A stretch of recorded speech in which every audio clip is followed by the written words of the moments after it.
Само след минути пред нас ще бъде един от най-изявените български акордеонисти, човек, който е посветил живота си на съхраняването и красотата на българската народна музика. Родом от село Ветрино, първите му сценични изяви са като ученик, а именно на сцената на местното читалище.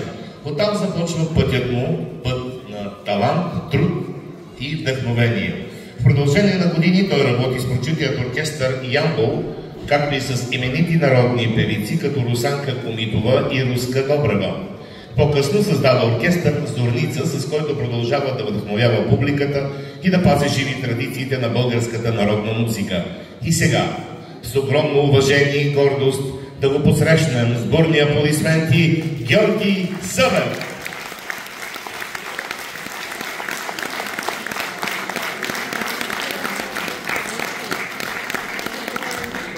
Аз преди да започна да свиря, искам да кажа няколко думи. Първо благодаря на организаторите, че ме поканиха. Аз също съм възпитаник на това читалище. Още от детските години като танцор започнах да танцувам. И след това с акордеона и така до ден днешен.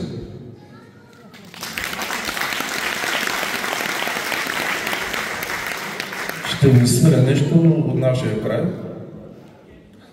И по-късно ще продължим да пеем с Николайчо.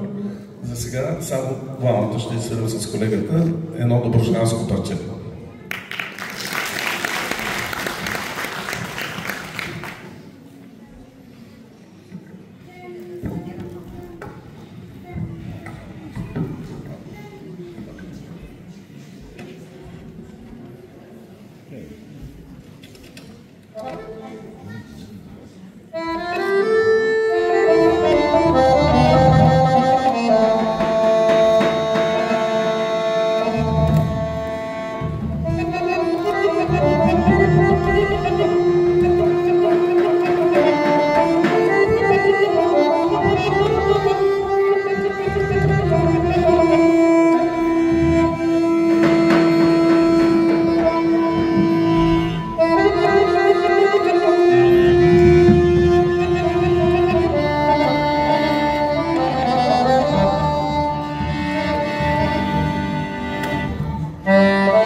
Много се чудя как издържахте да сте седнали на тази игрива хубава музика.